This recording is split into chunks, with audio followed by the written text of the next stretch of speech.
ready to unleash your inner artist without even picking up a brush. Today, we're diving headfirst into the mesmerizing world of Midjourney, the AI that transforms your wildest imaginations into breathtaking digital art. First, you'll need a Discord account and a Midjourney subscription. Once you're set up, join the Midjourney Discord server.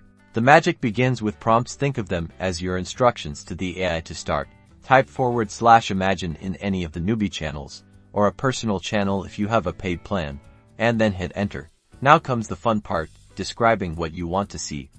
Start with a simple subject like a cat wearing a hat. Hit enter and watch Midjourney work its magic, generating for different image variations based on your prompt. Beneath the images, you'll see buttons labeled U and V. The U stands for upscale. If you love a particular image, press the corresponding U button to get a larger, higher resolution version. The V stands for variation. Clicking a V button tells Midjourney to create more images similar to that specific variation.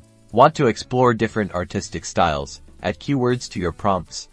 Try a cat wearing a hat in the style of Van Gogh or a cat wearing a hat. Photorealistic. The possibilities are endless.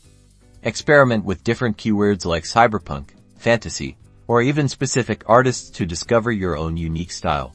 Midjourney is a playground for creativity, so jump in, experiment, and prepare to be amazed by the incredible art you can create. Don't forget to like and subscribe for more AI art tutorials. Happy creating!